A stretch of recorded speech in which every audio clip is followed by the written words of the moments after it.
All right. Welcome everyone. Welcome everyone.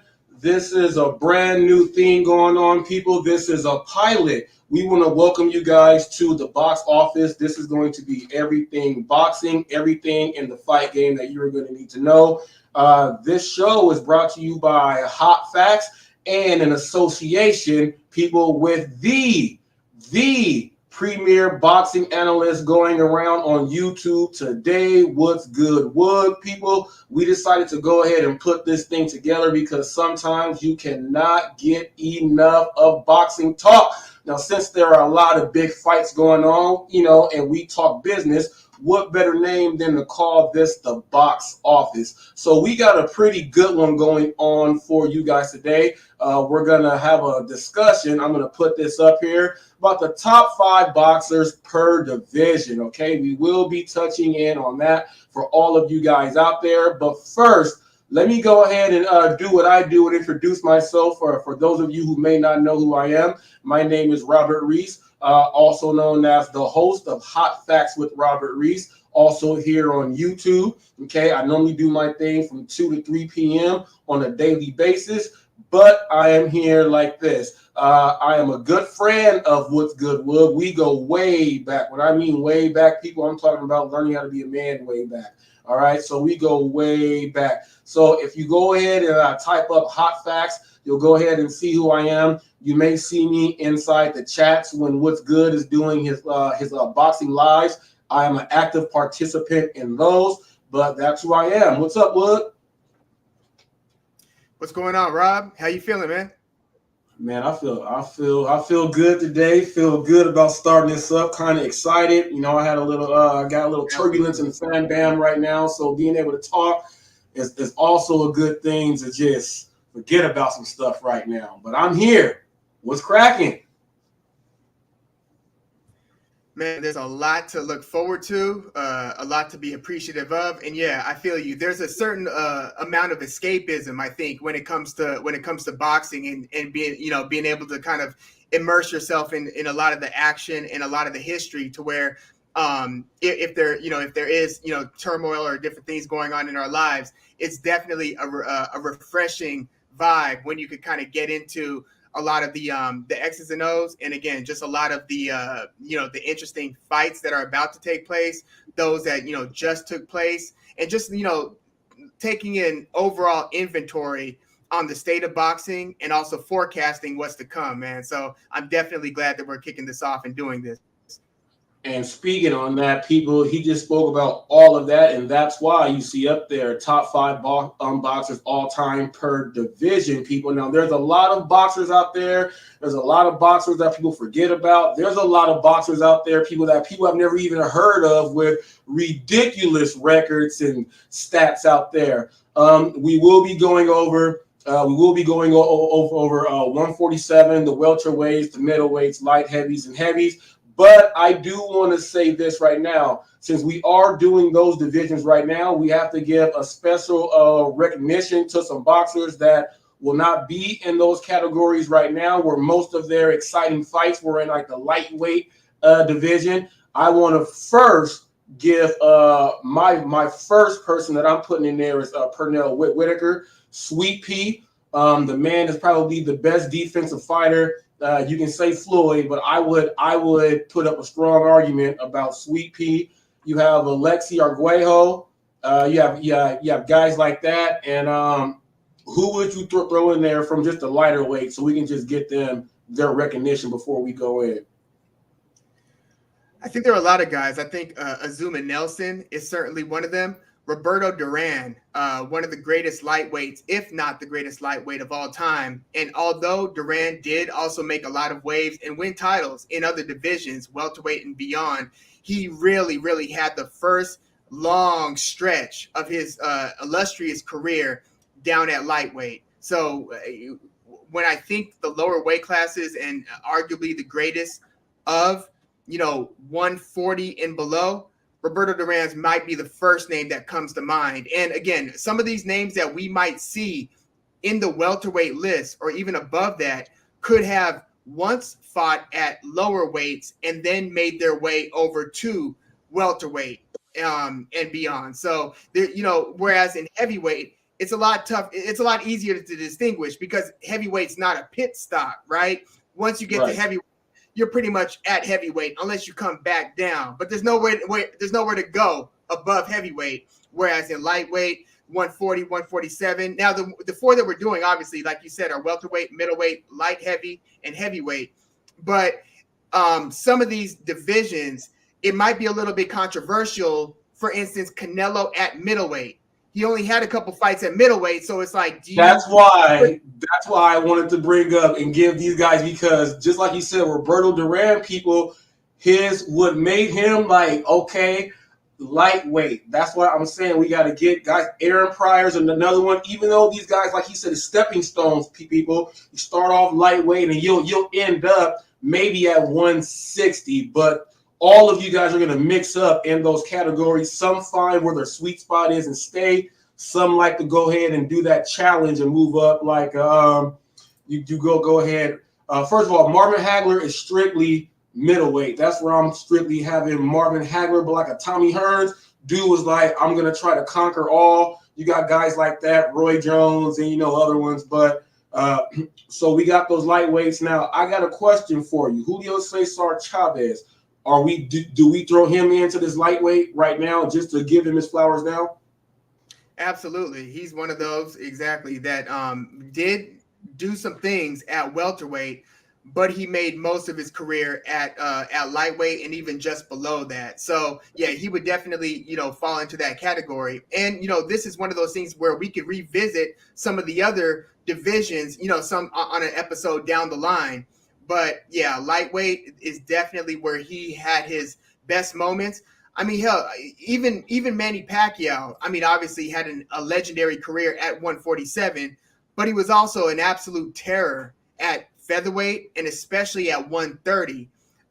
That's when he was fighting the Barreras, the Morales, and the first couple fights against Juan Manuel Marquez and even against Len Waba before that. Yeah. The real super fights to where people, I remember I was staying in Stanton and I was renting a room with all his college kids. And whenever the Manny Pacquiao was fighting, the Filipino says, yes, he can beat the Mexicans. And I was like, oh, because people, that's not a racial thing. You got to understand in boxing, people, the tradition of Mexican and boxing, it's like that's what you're growing. You're going to box. That boxing and Mexican heritage is skill, technical, and then they dominate. And normally in the lighter divisions, the bantams and all that, that's where you see the Asian fighters. So Manny Pacquiao was like, no, I can prove something and I can beat you guys. So those fights were also great because you saw what fan base is when you have a whole stadium completely, just fans from other countries coming in. People, that's what Floyd Mayweather looks for, just to let you guys know. But we're going to start off here. Let's go with this. We're going to start off with the welterweights. Let's go with the 147s. We'll start off, and we'll just throw names out there and see if they stick. And anybody out there watching right now, the comment box is there. You can go ahead and fill and do what you got to do. Now, we're going to go top five, the 147s. I'm going to put, okay.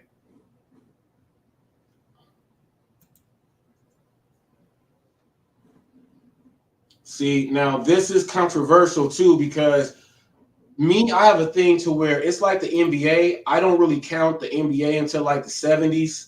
Rick Barry, not Jerry West, when it was kind of even and the parity and the skill. So we have fighters back then. You know what? Actually, let me speak on that for just a moment because I definitely did want to clarify on this one. I think that it would do everything justice, I think. And this is at least how I'm going to shape my top five, right? Based on, except for heavyweight, I'm going to go as far back as the 60s with the heavyweight. So I wouldn't get into Jack Johnson, Dempsey, Marciano, or Joe Louis. To me, in all full disclosure, if we're talking about the history of the heavyweight division, for instance, I would say Joe Louis is the greatest. And others might say Ali or whoever. but we're not going to go, or at least I'm not going to go into the 30s, 40s. With heavyweight, I'll go 60 and beyond. And then in the other 3 divisions, I'm going to go 70 to now. Okay. So maybe you had a lens of going before that, and feel free to do so. But with me, I'm not going before at all. I'm not going all black and white. I'm going to where me as a grown man, I can still, even if I missed it by a little bit, I'm still watching it with my parents and still hearing the active stories and, putting it together. Yeah. So we are on the same page. We're on the same page there. So we're going to go with the 147s. I'm gonna put you know what? I'm gonna put Floyd. I'm gonna put Floyd there to start. I'm gonna put Floyd at because Floyd 154. I'm throwing Floyd at 147. I'm throwing him at. Can we split Floyd up in from Pretty Boy and Money Made Floyd? Can we split those? Like I'll take the Pretty Boy Floyd in the 147s. Well, if you're talking Pretty Boy Floyd, we'd be going 130, 135, right? So Floyd 135 was Pretty Boy. He switched to Money when he fought Oscar during that whole HBO 24/7. Yeah. So Floyd basically campaigned at welterweight 147 from 2005. That would be when he fought Sean Bay Mitchell. So he went Sean Bay Mitchell. That was around the time he fought Zab Judah after that. Carlos Baldomir, Arturo Gatti. So that's when he was starting to campaign at 147. And then he had his big shot at Oscar De La Hoya. So from 05 to 2017, that was Conor McGregor and then Andre Berto just before that, 2016. That whole span of 11 to 12 years, he was campaigning either right at 147 or obviously he would pop his head up at 154 for a lot of those fights as well. So, yeah, from basically 05, we're talking Sean Bay Mitchell, Gatti, Judah, Baldomir, onward. He was 147 or sometimes 154. So that was a pretty big chunk of time, that whole Money Mayweather stretch. Okay, yeah. So all right. So I'll stay with the Floyd, and these are not in order of 1 through 5. These are just the 5 that I'm putting for myself. Okay, so I'm having Floyd there. I'm gonna go with Ray Leonard. Okay, and you know what? Even though you just picked my 1 and 2, by the way. Those were my 1 and 2. Yeah, that and Ray Leonard, and then. Off of and you know what? I have to, Ray Leonard, yeah. Floyd, Ray Leonard. I'm throwing Manny Pacquiao. 147, yeah. Manny Pacquiao. I'll go with Pacquiao. And then this is tough. This is tough for these last 2 because I got Tommy Hearns. But see, Tommy Hearns is a special fighter. He moved up to where he couldn't move up anymore. So, he went all the way to cruiser. He went all the way to cruiser before it was all said and done. That's crazy. He went all the way. So we got Duran. You know what? I'm throwing Duran. I got Mayweather. I got Leonard. I got Duran. Who else did I say? I said Duran. I said Pacquiao and Hearns. Yeah. Okay. So I didn't have Duran in my top 5 welterweights. I think he would absolutely be like a top 3 lightweight, maybe a top 1 or 2 lightweight. I didn't have him as in my top 5 welterweights. My top 5 went Mayweather 1, Sugar Ray Leonard 2, Manny Pacquiao 3. So I'm with you. The first 3 that you named, that was my 1, 2, and 3. Thomas, the Hitman Hearns, the Motor City Cobra, number 4. And then number 5 was tough for me. I'll tell you who my contenders were, first of all. Errol Spence Jr., believe it or not. Errol Spence was a contender for me because he's been campaigning now at 147 from 2012 to 2022. That's 10 years, right? He has been a champion now for 5 years, from 2017 to now 2022, and he's just been collecting one title after another. Still hasn't fought Terrence Crawford. But if you compare that to like Sugar Ray Leonard, believe it or not, has had like a very it wasn't a long career, but it was a very inactive career. He had his great run at welterweight, and then he retired like before he was 30 years old, right? So he retired after the Hagler. No. He retired in 82, and then he came back for one fight in 84. Mm-hmm. It was like a title defense. No. Yeah, he came back for one fight in 84, left again for 3 years, and then came back to fight Marvelous Marvin Hagler. And by then he was up at middleweight, right? So he had that run, right, that kind of where he lost to Duran, then came back and won the title back against Duran, and then he won a few more. Then he fought one of the greatest fights of all time against Thomas the Hitman Hearns, and then that was basically the end of his welterweight career. He had a couple more title defenses after that, but it was a short career because after that he was just popping in for a series of one-offs. And then he stuck around a little bit too long and lost to like terrible Terry Norris and Hector Camacho in the 90s. But it wasn't a long career. And I'm saying all that to say he was only welterweight champion from 79 to 82. So think about that. He was only welterweight champ for 3 years compared to, Errol Spence already has 5 years in the books. Manny Pacquiao, he started campaigning at welterweight way late in his career. He was like 30 years old when he got to welterweight. He had already had that career at 126, 130, 130. He had one fight at 135. But from basically 2008 to 2021, that's 13 years campaigning at 147. So I had Pacquiao 3, Hearns 4. Hearns only had the belt for like less than 2 years. And then he ran into Sugar Ray Leonard. Again, that was like one of those 15 rounders that I think it got stopped maybe in the 14th round. Classic. Yeah, they don't do those no more. They don't do those no more. We'll never see that again. Yeah. So Hearns had a short run as champion, and then De La Hoya. When we think of De La Hoya, I think 147. But no, he fought Chiquinito Hernandez at like lightweight. He was fighting like Rafael Ruelas, very good fighters in the lower weight classes. Then in 1997, he finally got to welterweight, and his debut at welterweight was a title shot against Pernell Whitaker in a very controversial fight.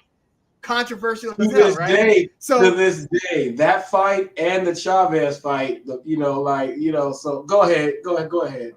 Yeah, two of the more controversial fights in our lifetime, certainly. Those are up there with Canelo Triple G. You know what I mean? It's up there in terms of just the fights that people always reference, in terms of like just a huge turning point for both guys, and just feeling like the judges altered the legacies of the fighters by making the calls that they made, right? It was one of those kinds of fights. So De La Hoya was only campaigning at welterweight from 97 to 2001. So when he lost to Shane Mosley, and this is right after, a couple fights after he controversially lost to Felix Trinidad, right? Yeah, a lot of controversy. Yeah. So Trinidad, I thought De La Hoya deserved the win against Trinidad. Trinidad gets awarded the decision. But yeah, De La Hoya's whole welterweight campaign was only 4 years, 97 to 2001. So he was a candidate for my number 5 spot, as was Errol Spence, as was Donald Curry. He's kind of a slept-on guy, but from 1980 to 86, great fighter. The problem with his career and the way that people remember his legacy, or the reason why they don't remember his legacy in a lot of cases, is because he came to welterweight on the tail end of basically Thomas the Hitman Hearns and Sugar Ray Leonard. So when they left, it was almost like coming after after the Ali era. That's why people forget about Larry Holmes. Or coming after the Mike Tyson era. That's why, there was this whole void at heavyweight after, the late 80s Tyson era, even though there were some great fights in the early 90s. But yeah, Donald Curry, he's a very forgotten welterweight champion. And then Pernell Whitaker was another contender. And he had a short campaign. Well, he got to welterweight late, but then he stayed there for a long time. Mm-hmm. He had, those very controversial calls where he had the draw against Chavez. Many thought that he won that. And then the close split decision loss to Oscar De La Hoya. And then he even stuck around a little bit too long. Like he stuck around till like 1997, right? He started his career like at the end of the 70s. And he still went a whole 12 rounds with a prime Felix Trinidad. You know what I mean?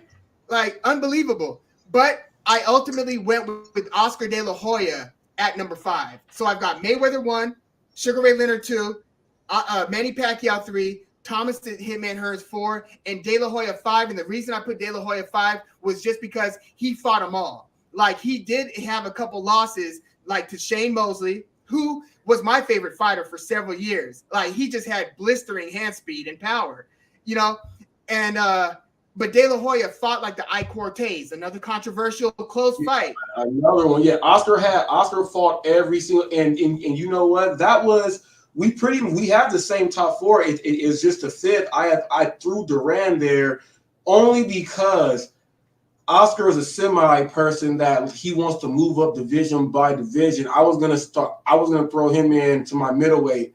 I was gonna throw Oscar in my middleweight. Because 154, he'll fight you at 154 and he'll fight you at 160. He don't care.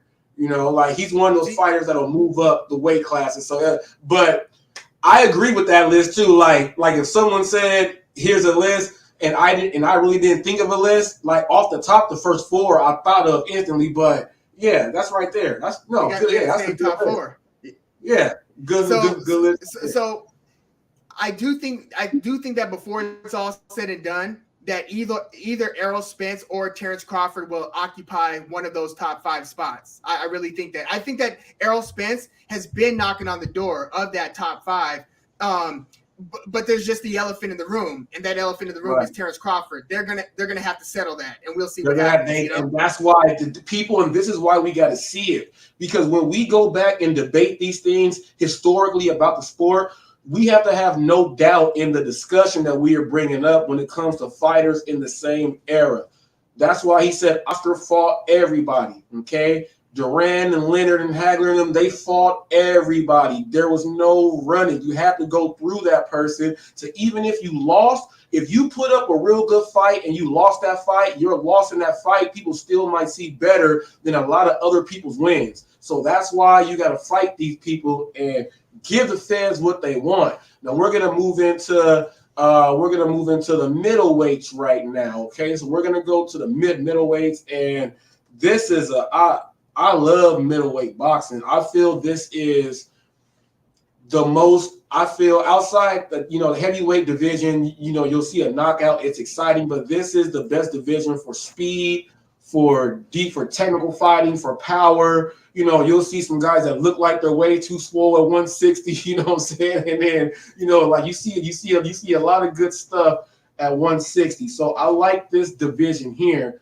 And you go ahead and start this one off. And I see Stan Tucker in the house just said, "Got to see Crawford Spence" in the chat. Hello, Mr. Tucker. Yes. Hello. That's Tucker. A must. Yeah, and we were watching the Terrence Crawford back when he was fighting like Breedis Prescott at 135 and Yorkis Gamboa. I would have never thought. I mean, a lot of people were calling it, but I didn't necessarily think that Terrence Crawford was going to make that big of a splash at welterweight. He just seemed like he was a lightweight, 140, and he wasn't looking like the fastest guy in the world either. He's somebody who's just impressed me more and more the more I've seen him fight. It's pretty crazy. Yes. So middleweight. You want to kick it off? All right. Yeah. You know what? I'll kick it off. And Bernard Hopkins is my number 1. I'll go with. No, actually, I take that back. He's not my number 1. As far as longevity, he would be my number 1. But this is no particular order. Okay, Marvin Hagler, Bernard Hopkins, Triple G,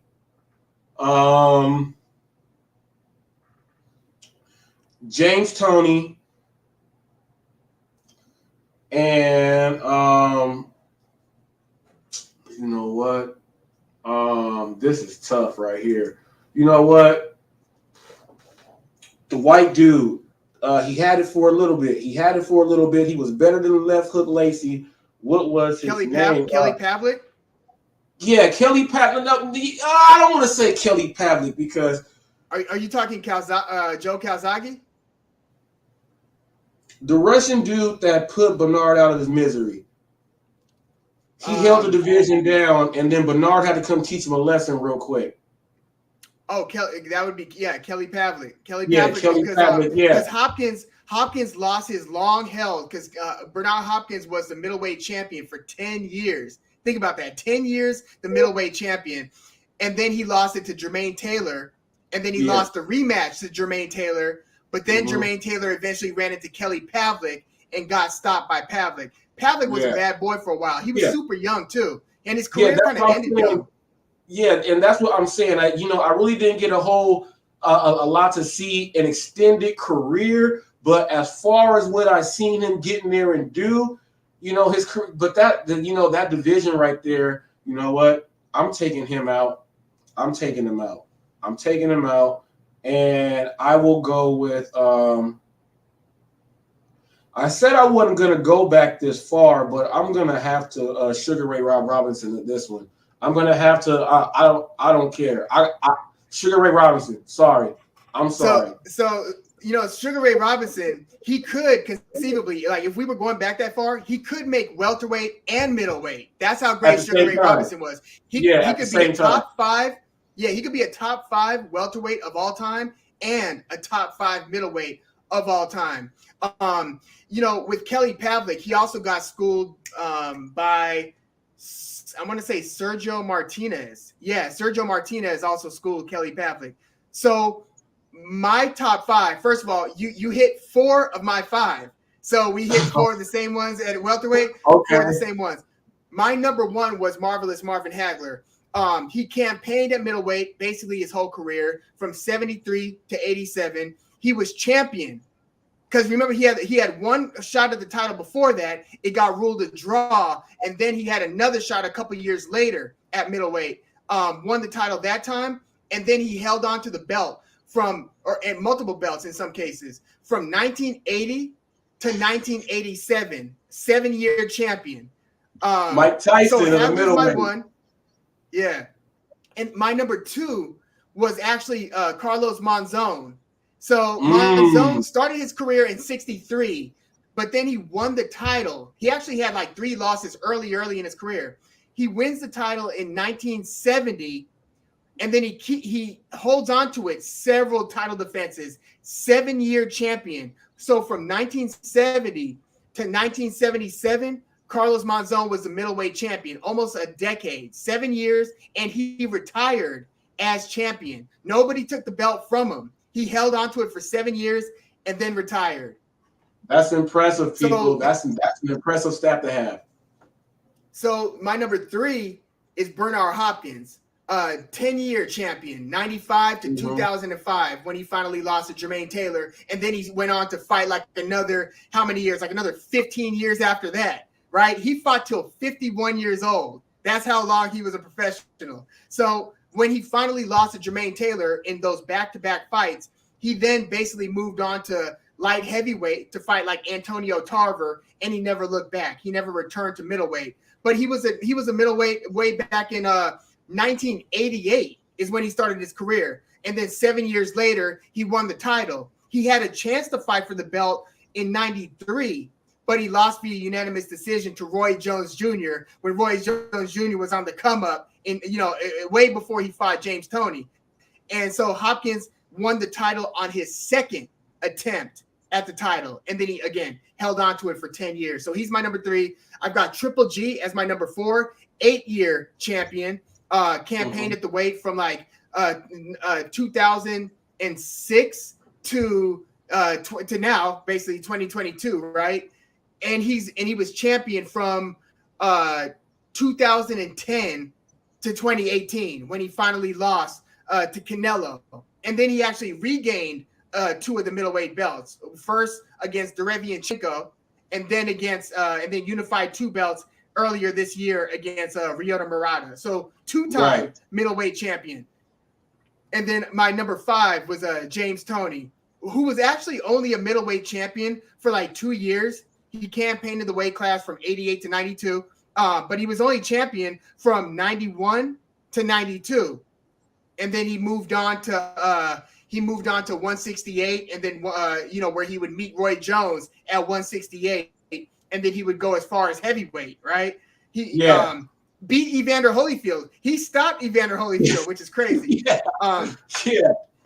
Now, I want to tell people this. The reason why you did not hear Canelo Alvarez out of my mouth, people, is because he's the type of fighter that I have to appreciate once he's retired, his whole body of work, because he doesn't stay in one division, okay? So, once his career is done, I can look at it and say, okay, how we can, definitely, what Good Look said, you can put Sugar Ray Robinson all-time here and there. Canelo is going to be another one of those fighters, because all he does is win.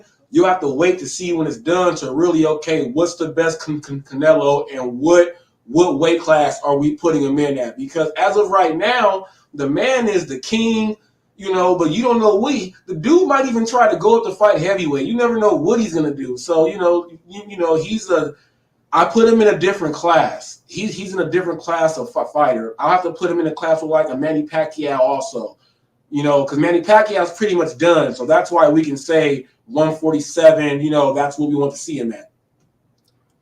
So with Canelo, I agree with what you said. For me, Canelo, okay, if we were talking, I think that there's a difference between best and great, best and greatest.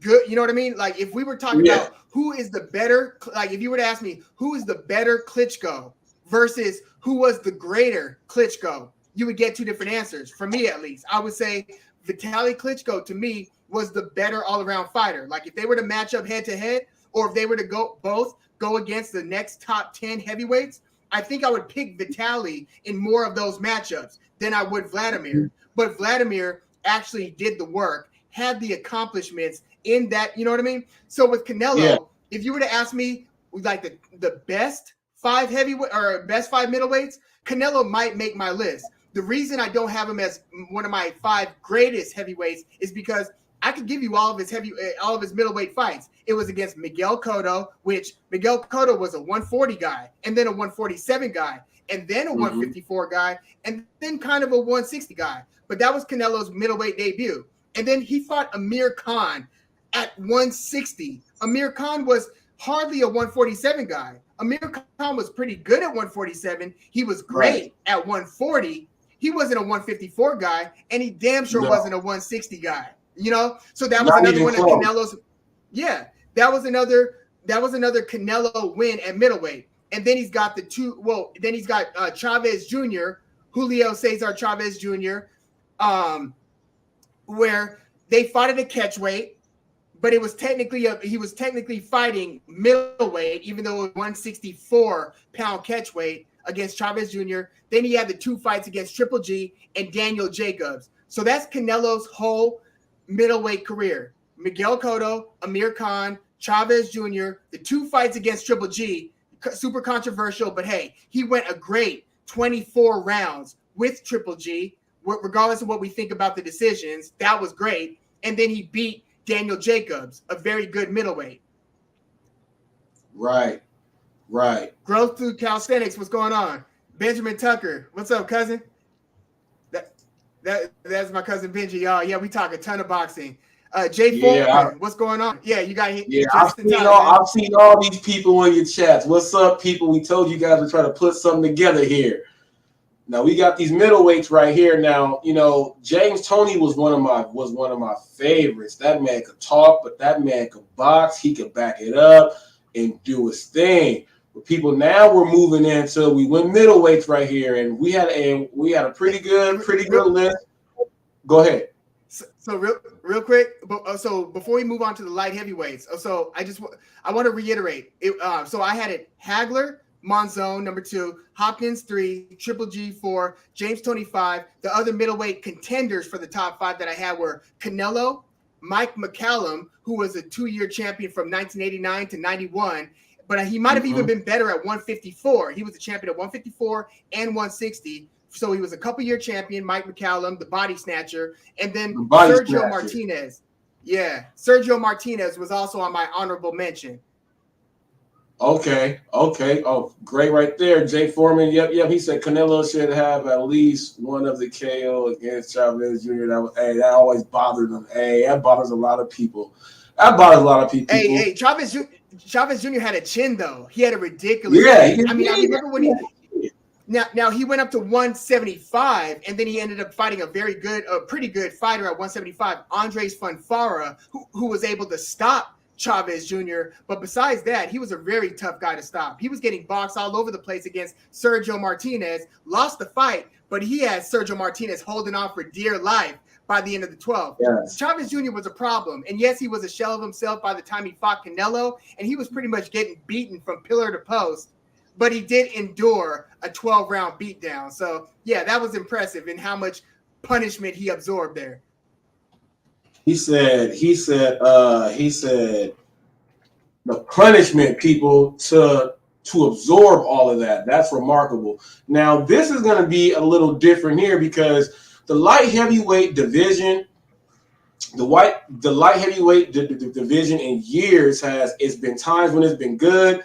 It's been times when it's kind of felt like the cruiserweight division, and then as of right now, we got some pretty good fighters that we can go ahead and throw up in there. So off the top with the light heavyweights, Roy Jones is Roy Jones is there. I got Roy Jones, Andre Ward. Let me see, Roy Jones, Andre Ward. I will go. I'm throwing James Toney in my light heavyweights. That's perfectly fine, correct? At light heavy. Yeah. He fought light heavy. He fought light heavy. Yeah. I'm throwing James Toney there, and then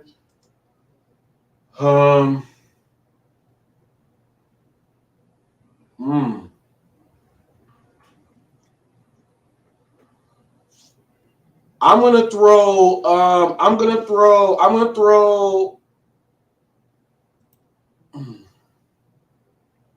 Dang, this is tough because there's a lot of boxers that are like grouped together. That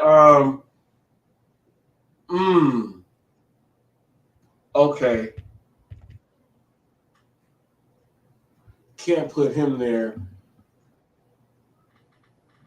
I'm going to throw two fighters that are fighting right now in there because I feel what they've done, because Antonio Tarver's not going on any of my list. How about I throw Bivol and Better Beef? Is that how you say his name? Better Beef? Because that's how I say it. Better Beef. I've heard two pronunciations. I've heard Beterbiev and Beterbiev. I've heard two. Yeah, so that's how I'm saying it. Okay, so repeat those. You've got Jones, you've got Toney again at 175. You've got Beterbiev, Bivol, and who else? Andre Ward. Okay, so my honorable mentions for light heavy were Beterbiev, Bivol. I still can't put either one of them in my top 5 just yet. For the same reasons, Spence Noah Crawford has cracked my all-time, or we won't say all-time, from 1970 to now. All-time welterweights, they have unfinished business. We at least got the results of most of the matchups we would have wanted to see in the 90s, 80s, and so forth, right? We've seen how it shakes out either way. Like Oscar De La Hoya had the shorter end of the stick against Shane Mosley, but again, he fought them all. So we had more questions answered. So Beterbiev, Bivol, they're on my honorable mention. Push pause really quick. Mr. Tucker, I do apologize, Mr. Tucker. I do apologize. He's naming guys on my list. He's naming guys on my list right now. Yeah, I do apologize because the only reason why I did not throw Michael Spinks is because all I can see is his eyes roll back in the back of his head. But when Tyson got put, And that's a shame. You know, that's a shame for people our age, right? Because we were young. I was like single digits when Spinks fought Tyson. All I remember is going to my grandpa's house. My dad and all my uncles, everybody there for the fight, or it might have been at one of my uncle's houses in LA. So the whole family was there, and the fight was over before we showed up. All I remember was the image of Michael Spinks on his back, looking up at the lights. You know. And people will tell you, oh no, he was a great fighter. And it's like you study up and it's like, oh, it turns out he was a great, outstanding fighter. But that's just not that's like if somebody tuned in to Bernard Hopkins for the first time being upside down outside of the ring against Joe Smith Jr. Just not the debut that you want the fans to see. Yeah. Go ahead. So my top five were, okay, no, I had Bob Foster as my number one. He was campaigning there from 68 to 74. That was his title reign, actually. He was champion at light heavy from 68 to 74. Michael Spinks is my number two, champion from 81 to 85. So he was a champ from 81 to 85. Then he went up to take Larry Holmes's title, I believe, right? Mm-hmm. Fact check me down there, but yeah, I think he's the one who ended the long reign of Larry Holmes. Held on to the title for a little bit, then got stopped by Tyson. But he was arguably out of his depths, right? Because he wasn't a cruiser; he was a proper light heavy. So that's 175, right? But he's my number two. Spinks edged Holmes, it says, by split decision. Yeah, so yeah, it was. And then in a rematch. And then beat him in a rematch. Yeah, and hands on the second consecutive. Yep, a rematch too. Yep. So if Michael Spinks did that, did somebody tell me what Leon Spinks did? Because I think he was a former champion. I believe he wasn't a champion at heavyweight. But yeah, I have Michael Spinks as my number two. I have Roy Jones Jr. as my number three. Now I do think Roy Jones Jr. was a better 168 fighter than a 175 fighter, but he still had, I would say, Holyfield at cruiser. I saw somebody, Stan Tucker said Holyfield. I would have said Holyfield at cruiserweight, but I don't know about light heat. But yeah, I'm gonna revisit that. I have Roy Jones Jr. as my number three. He did have the title for several years after his campaign at 168. Now, I think Roy Jones, up there with Canelo, as a couple of the best. No, 168 is a pretty young division. Okay, yeah, that's what happened. Yeah, okay. Leon Spinks beat Ali late in his career, upset Ali. But Roy Jones Jr., to me, might be the greatest 168 fighter in boxing history. Now, again, that's a young division. It didn't start until just a couple decades ago, basically. It's a new division. But Roy Jones Jr. is my number three. I've got Matthew Saad Muhammad as my number four. He was a champion from 79 to 81, but he had several title defenses in that stretch. I think he might have even taken the title from Kwawi. Fact check me in the comments if I have that one right. But I think Matthew Saad Muhammad won the title from Kwawi, carried it for a couple years, and then Michael Spinks, I believe, beat Matthew Saad Muhammad and then would remain light heavyweight champion for the next half decade. My number five. Now, this one was tough because I was torn between.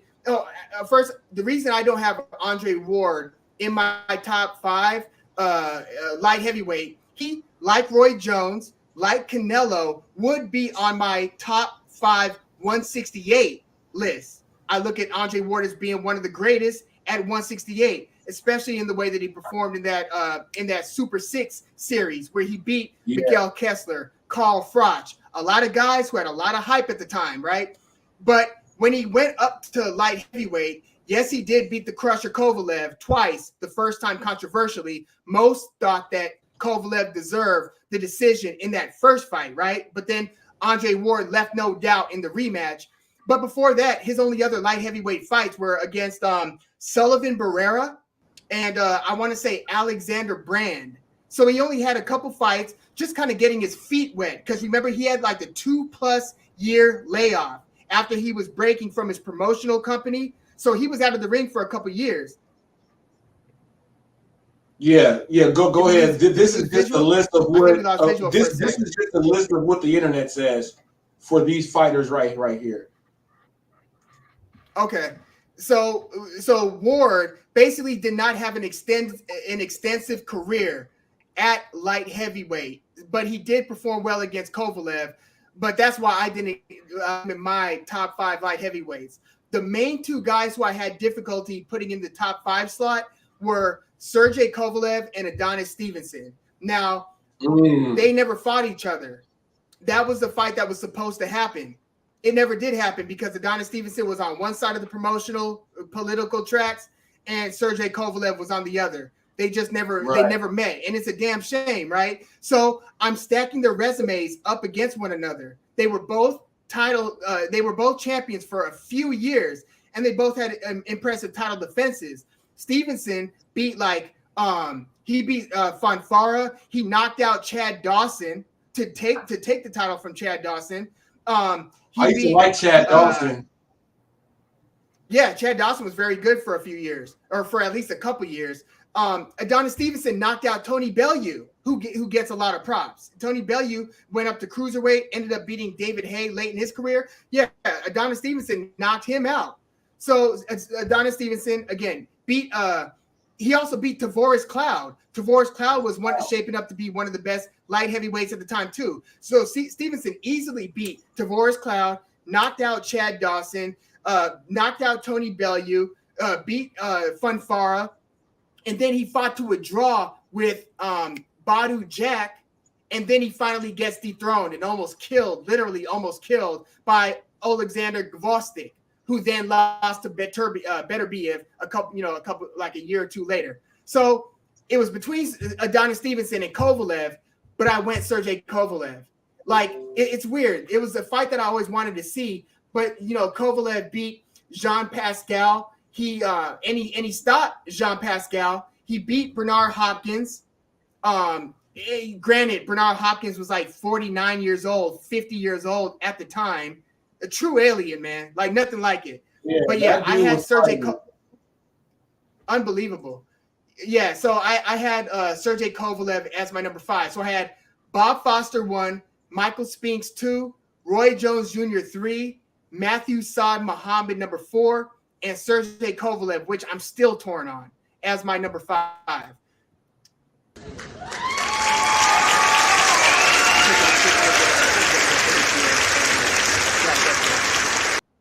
I want to give a good round of applause on that 5 right there. That was a really good 5. People, we've been on par, people. We've been on par going through this list, people. It's a pretty good list. Now we are going to get to the meat and potatoes, people. Let's go ahead and fire some shots. We get into the heavyweight division, people. The heavyweight division. Now I know, Mr. Tucker, you did mention Evander Holyfield. Then in cruiser, I could have put him at cruiserweight, but I'm throwing him. He has an opportunity to show his face here in the heavyweight realm because he is a 4-time heavyweight champion. People, he is a 4-time heavyweight champion, and he was in an era where he had to fight people, and he had really great fights. One of the best fighters he ever had the chance to compete against was Riddick Bowe. I used to love those right there. But we're going to move into this heavyweight division. Let's go ahead and let you crack this one off. Okay, and really quickly, so Evander Holyfield, to me, I have him as my this is just a quick segue, or a deviation. I have Evander Holyfield as my top cruiserweight of all time, followed by Alexander Usyk. But he didn't. He was a longtime cruiserweight champion, right? He didn't win a belt at light heavyweight. He might have started his career as a light heavyweight, but he didn't win a belt until he beat Dwight Muhammad Qawi in 1986 to win the WBA cruiserweight belts. So I don't have Holyfield in my light heavyweight. And then I saw Chris Bird. Chris Bird never won a title. He competed lower than heavyweight, never earned a title below heavyweight. He actually won the WBO heavyweight title, beating Vitaly Klitschko in the year 2000. This was a fight that Vitaly was winning, but he quit on the stool because of a shoulder injury. his reputation took a major hit. Vitaly's took a major hit because they saw him as a quitter, and it wasn't until years later when he was beating up, very good fighters down the line that he finally, earned his props. Like the way that he fought Lennox Lewis in Lennox Lewis's last career fight. That was a classic, and it was on short notice that Vitaly Klitschko filled in for, I believe, Kirk Johnson. That's who Lennox Lewis was supposed to fight before Kirk Johnson pulled out. Think about that. Kirk Johnson pulls out, and your late replacement is Vitaly Klitschko. Happy birthday. That's crazy. That's crazy. But for the heavyweights, top five, mine are, well, first of all, if we were going and I said this on the top of the hour, if we were going all time, extending, back into the 30s, 40s, 50s, my all time would have been Joe Louis.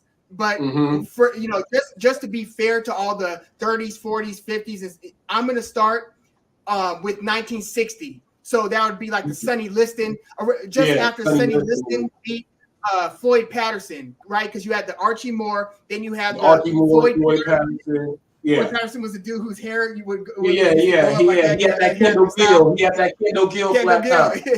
Yeah. And so then he got beat by Sonny Liston. But my number one is Cassius Clay, Muhammad Ali.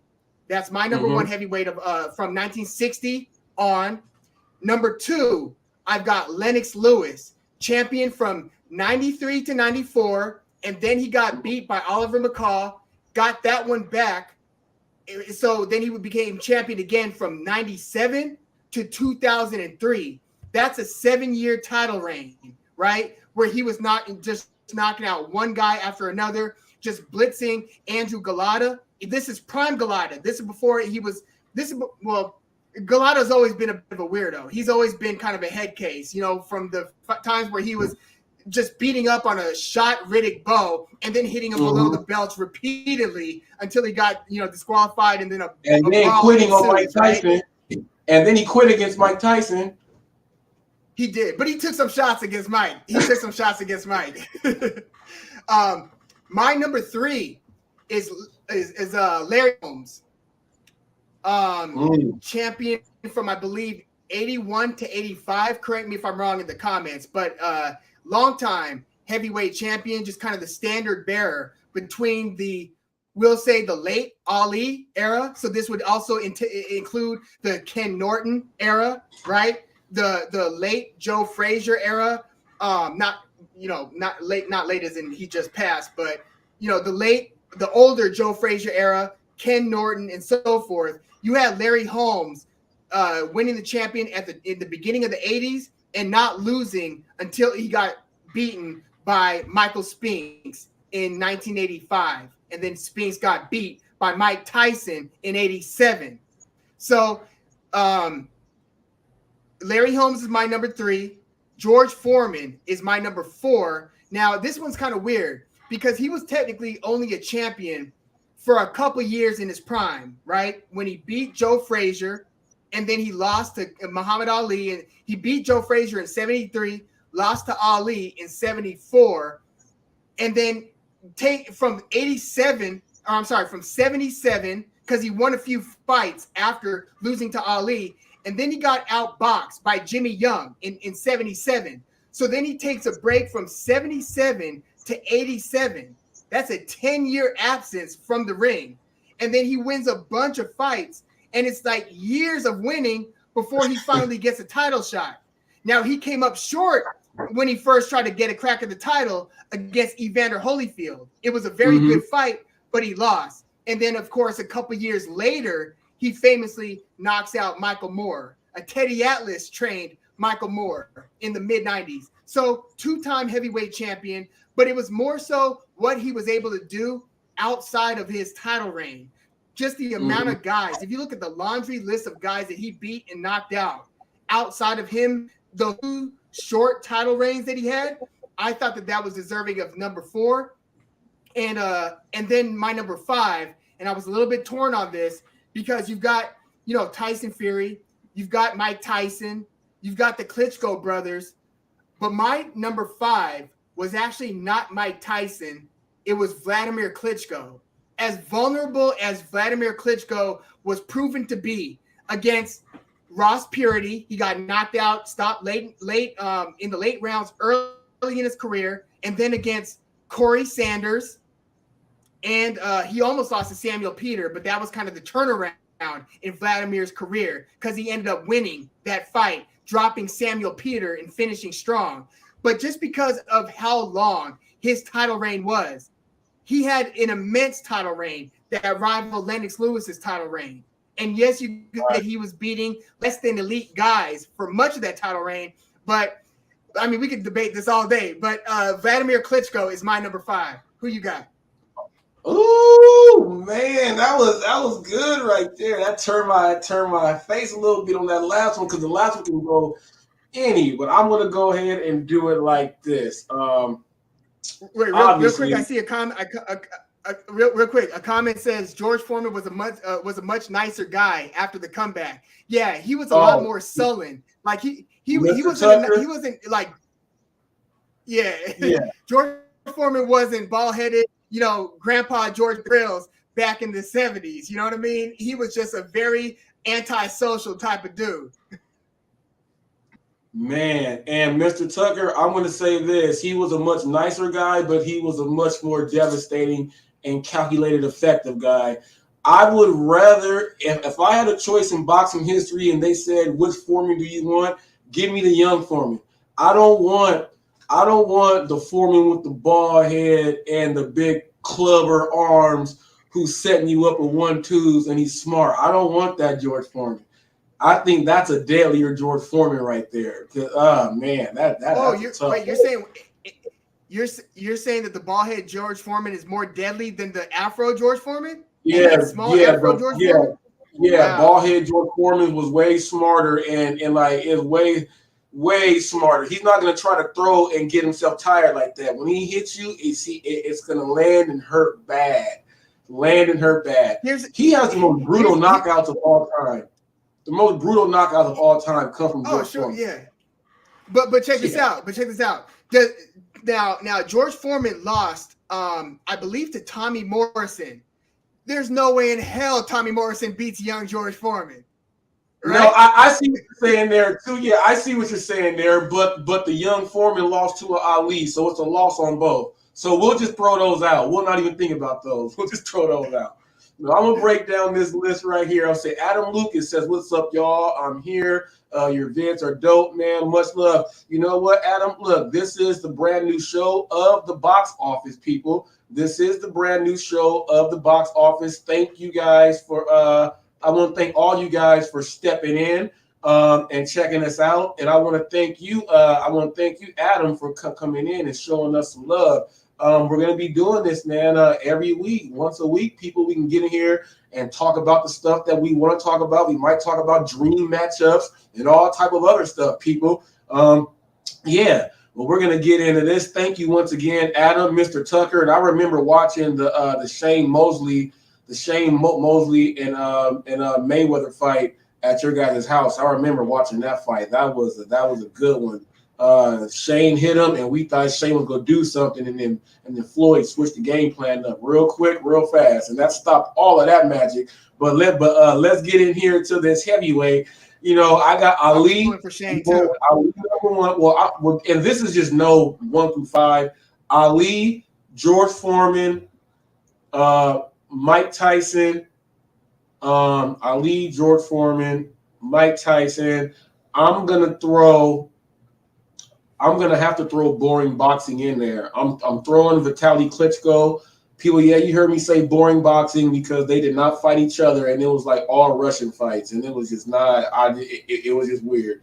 And then I'm gonna go with Larry Holmes. Larry Holmes. So Ali, Tyson, Foreman, Larry Holmes, and who was it? I just say? I said. Yeah, and Vitaly, yes. I'm leaving Holyfield out. So I've got. Go ahead. I've got to ask you though, man.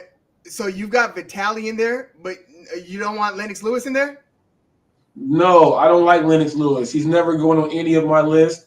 I don't like him, and simply because and simply because he did some things that I don't like. He put in contract that Mike Tyson had to be under medication to fight him. Everybody else who fought Mike Tyson and beat him, there were no pills involved. But you know, the Klitschko's and Lennox Lewis, I did enjoy watching those. I did enjoy watching those. I just feel that once Lennox was able to fight someone 6'5", 6'6", with equal arms and power, I felt like that's what I was waiting for, because the Shannon Briggs and the Lou Savarises and all those guys. Tyson went through the Francois Bopus too. Yeah, Michael Grant, like all those guys. I just feel that once Lennox Lewis win against someone, well, Oliver McCall, Hakeem Rahman, you know what I mean? They've all tested that, let someone right there, and then the third strike was when the Klitschko brother got up in there, same height, same build, kind of. Lennox has real trouble with them, and I just don't like the dude. So that's the only reason why I got the Russian boring boxing over him, and the reason why I can't put Holyfield is because he would not stop, and he fought Lennox all those times, and you know what I'm saying, and it just, I do like what the Klitschko's did as far as bringing more than just U.S. heavyweights in. Now we have heavyweights from all over, and we're seeing some skills. We're seeing some dudes try some stuff from all over. So I kind of threw that in also. Kind of like with Ali, you got to throw in what he did for the sport. Also, I think what the Klitschko's did for the sport worldwide, even though it was boring boxing, it allowed other fighters that we normally would not have seen get shots. So for that and helping other boxers out, I got to put his boxing humanitarian effort there and put him in at number 5. And the thing I think that held Vladimir Klitschko back in terms of getting more notoriety here in the States is that since he was fighting kind of in Germany for most of his fights, that was like his adopted hometown, right? So he's from the Ukraine, but I believe he went to college, got his PhD in Germany. But he had most of his fights in Germany, so they would be airing like at 2 p.m. on a Saturday. So most boxing fans, or most non-hardcore boxing fans just wouldn't see most Vladimir Klitschko fights, when he was just kind of running roughshod through the division. Vitaly, I feel like Vitaly had a few more fights in the States, like when he fought Chris Arreola. That was a big one. I think that one might have, and then obviously when he fought Lennox Lewis. I think both of those have been in LA. One in LA and one in Carson, maybe. Yeah, I think Vitaly had some more U.S. appearances than Vladimir. But yeah, something about Vladimir's the tenure of his reign. I felt was too big, too long to deny. And then Tyson Fury, the story still being written. I didn't have Mike Tyson in my top 5. Now, again, if we were going to list the five best heavyweights, just in terms of like, when you watch what you're watching and you're saying, I have never seen anybody better than that. Like if we're talking MMA in the 145-pound division, like Volkanovski's the champion. People will say Max Holloway, Jose Aldo, Volkanovski are the greatest in that division. But the best I might have ever seen in that division, best I've seen, might have been Conor McGregor. But he left the division and started messing, doing 1-5 and then started boxing, everything else. But with Mike Tyson, it was from 87. That's when he won the title, even though he was beasting for the couple years before that, to the time he lost the title to Buster Douglas. He did come back and beat Peter McNeely, then Buster Mathis Jr., right? Then Frank Bruno a second time, and then Bruce Seldon on the night that Tupac was killed. And then he lost to Evander Holyfield. So for me and Mike Tyson, he might be one of the, like, if you were to give me 1988 Mike Tyson, 1987 Mike Tyson, and you were just to put him in a capsule and then have him fight 10 times, he might be one of the best heavyweights I've ever seen. But when I'm looking at greatness, I'm looking at the end of the career. You know what I mean? Right. I got you.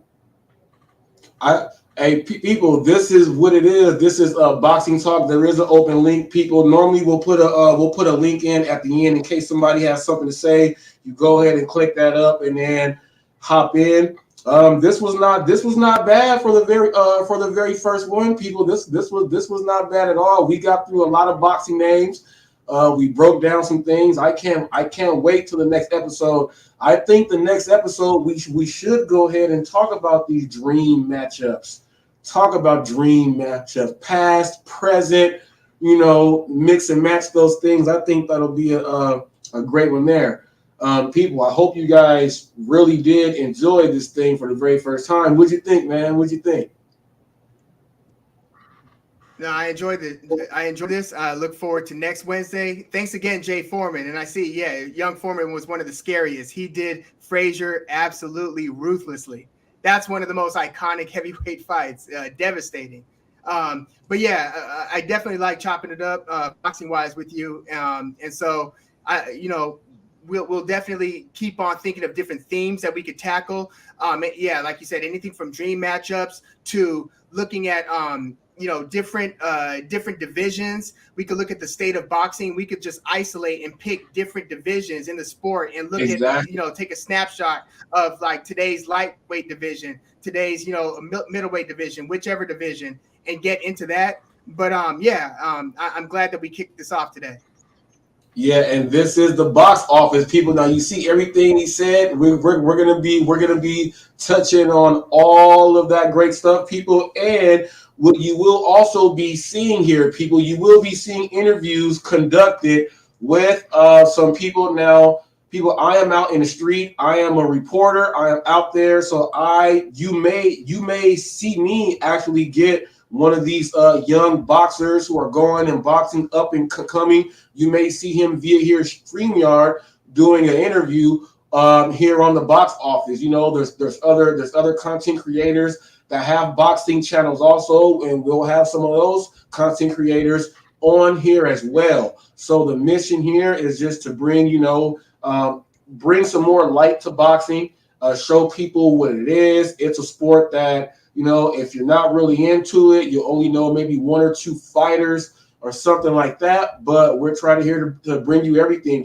Women's boxing, salaries paid, justice. We'll talk about PEDs, the Olympics, everything. People up and coming. Any topics that you guys may want to throw up there that you may want us to talk about that Wood is not doing individually on his channel there, or what I may not be doing on my channel there, throw us the ideas, because collectively we come in here for the box office to bring you guys another show.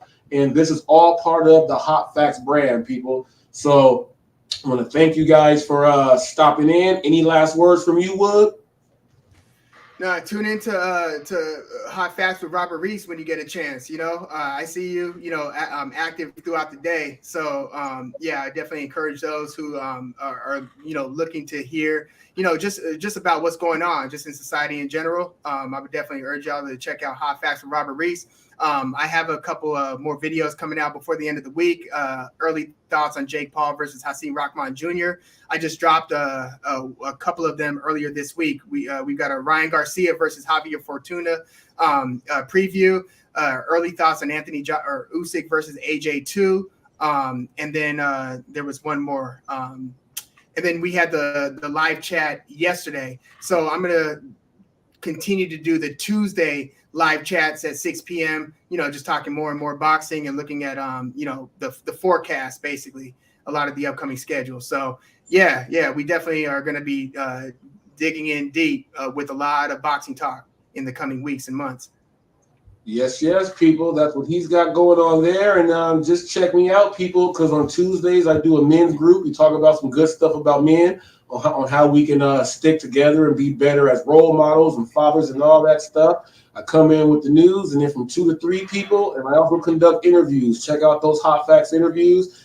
We got a lot of stuff coming. This box office is just the next part of the evolution of the Hot Facts brand. This is part of Hot Facts Sports. So I want to thank you guys for tuning in. We are 2 young black brothers. Well, we ain't young no more, but still, we are 2 young black brothers right here doing something good, and we are coming together to bring you something that you guys can, feel great about, tapping into.